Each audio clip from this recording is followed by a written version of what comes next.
all in all, not a bad win. Huddle up. You don't want none! You don't want none! What's going on, Tar Heel Nation? It is your favorite North Carolinian, Russ, the Tar Heel. And in this huddle, baby, we're going to talk about the 41-6 Carolina win against Richmond and Chapel Hill. And, first and foremost, I got to say it's a better outcome than I anticipated. Now, I had the score 27-0. Carolina did put more points up on the board than I originally anticipated.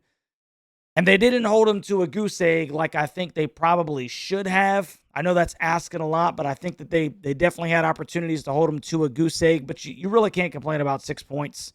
But the game in and of itself was kind of a tale of two stories, all right?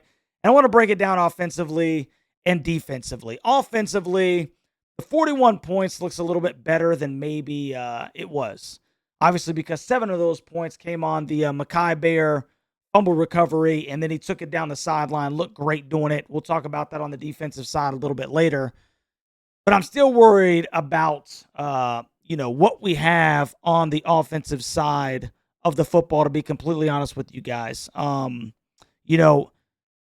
simple fact of the matter is that, Gio Lopez, he finishes 10 of 18, 2 touchdowns, but only 119 yards through the air against this Richmond team, man. And like I said, he had 2 touchdowns that were both to Jordan Shipp.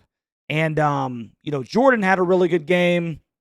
Gio missed a couple of opportunities to really blow this game open, to be completely honest with you guys. And that was one of the things that I was most worried about, is the opportunities that we had to really kind of spread this thing out.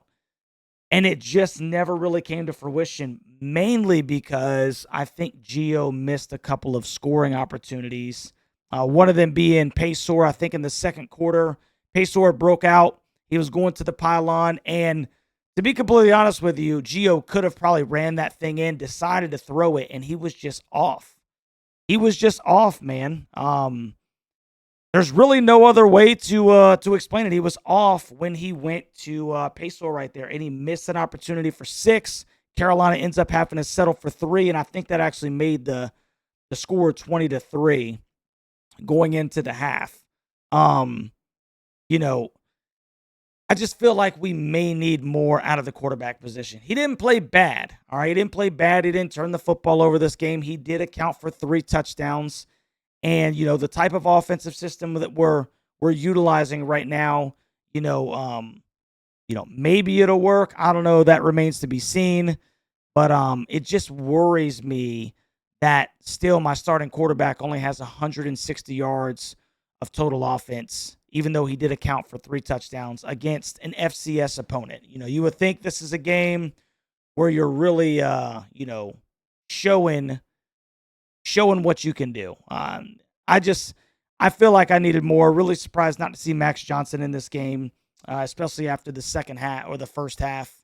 But end up getting the dub 41-6. Damon June, man, has been phenomenal. This kid is really looking the part. Been very impressed with Damon. He finishes with 14 carries for 148 yards and a touchdown. And we're talking about over 10 yards a pop, man.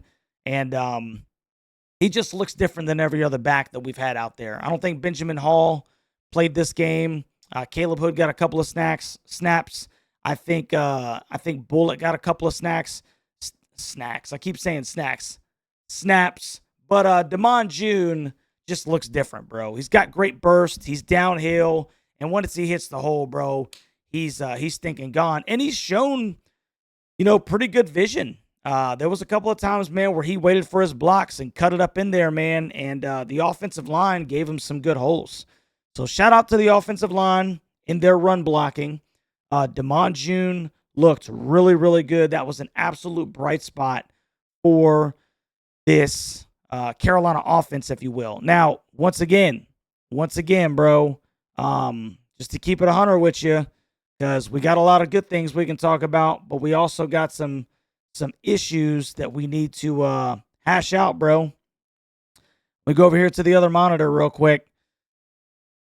Carolina finishes with 312 yards of offense against an FCS opponent. Like I said, we got to be better than that. We've got to be better than that. Good to only have the one turnover, but also look at this time of possession right here, dude.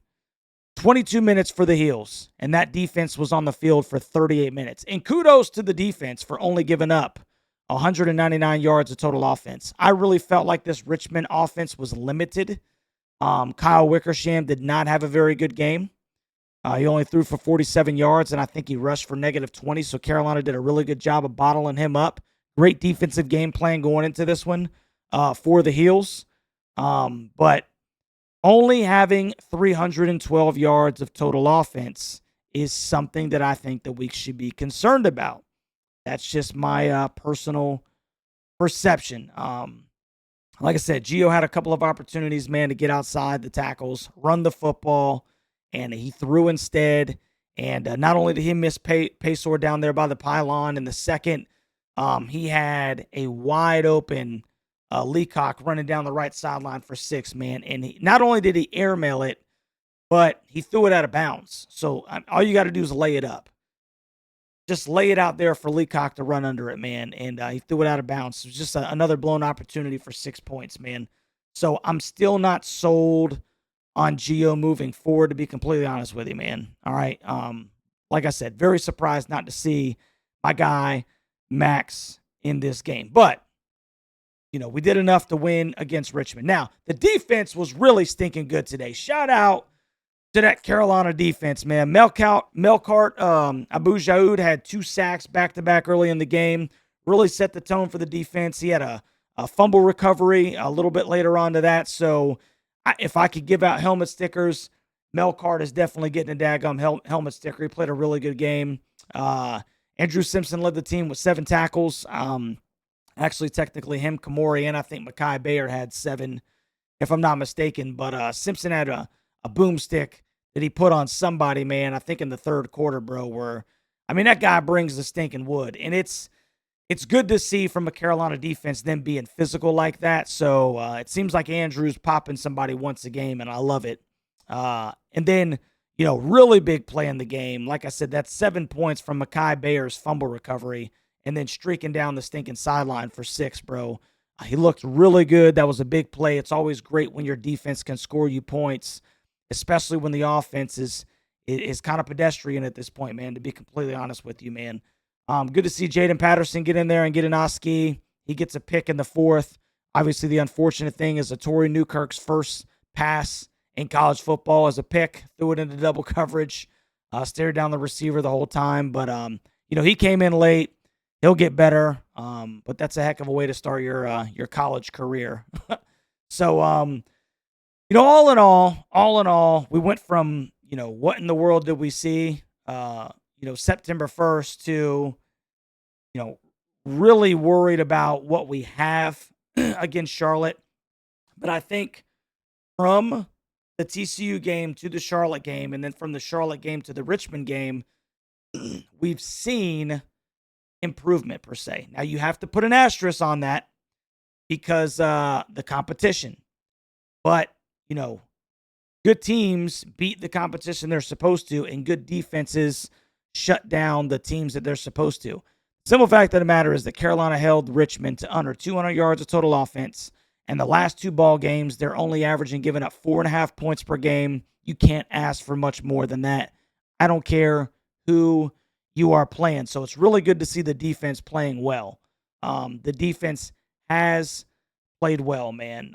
But the style of offense that we're playing, man, it's really making that defense have to show up every stinking week. That's really the only way that we're going to be able to come out with victories in these games. We definitely don't have the type of offense where we can get down early.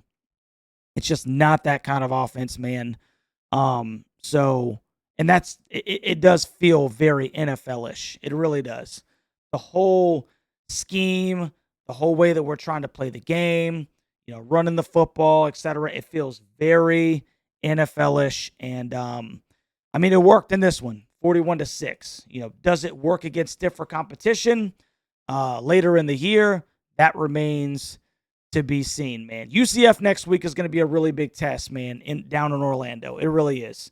They barely skated by Jack State. Then they beat the brakes off of North Carolina A&T, and they are coming off of a bye. So you best believe that, UCF was watching this football game. So they are probably very keen, very knowledgeable, if you will, about what Carolina wants to do, what they can do, what are their strengths, what are their weaknesses. So it's going to be a really big test down there at UCF next week, 3:30 p.m. kick Eastern time on Fox Network. And it's going to be a great opportunity for Carolina to show that they're continuing that progression. So, those are my thoughts in the game, man. Overall, I'm thinking 27-0, 41-6 exceeded my expectations, so I can't be mad at all, to be completely honest with you. Heels get a really good win. They moved to 2-1 on the season. We got one more non-conference game to go, a full week of prep again. So good opportunity for the guys to get healed up. I didn't see any injuries that I could think of. It was great to see Chris Culliver come out there and get a catch. Tough dude, because they were saying he had the collarbone injury. So seeing Chris out there shows a lot of heart. And, like I said, man, we'll see what the boys can do against UCF, man, next Saturday. Full week of prep, bro. But the simple fact of the matter is we got to be excited about this one. The final score is not bad. You can't complain with 41-6, bro. I don't care who you're playing. So North Carolina gets out of Chapel Hill 41-6. And like I said, I've seen some improvement. So a couple of questions, man, that I want from Tar Heel Nation right now. What do you think about Gio? Do you think that we should continue to roll with Gio with what he's given us thus far? And if not Gio, and I want you to put this down in the comment section for me, okay? Let's go ahead and get this conversation rolling. If not Gio, who do you bring in? Okay? Do you bring in Max? Do you bring in a guy like Bryce Baker? What say you? What running backs are we going with? I think it's pretty clear that Damon June is different, right? He's the different guy in that running back room. And how else would you run this offense? I don't know. I want to hear from you, Tar Heel Nation, about what you think about this team moving forward. North Carolina gets the W 41-6, and all in all, we can't be thinking too unhappy about that. Moving to 2-1 on the season with UCF next week. So if you haven't already, man, do me a favor, like, share, subscribe to the Daggum channel. You already know it's a great day to be a Daggum Tar Heel, baby. And we'll catch you on the next one, Tar Heel Nation. Go Heels.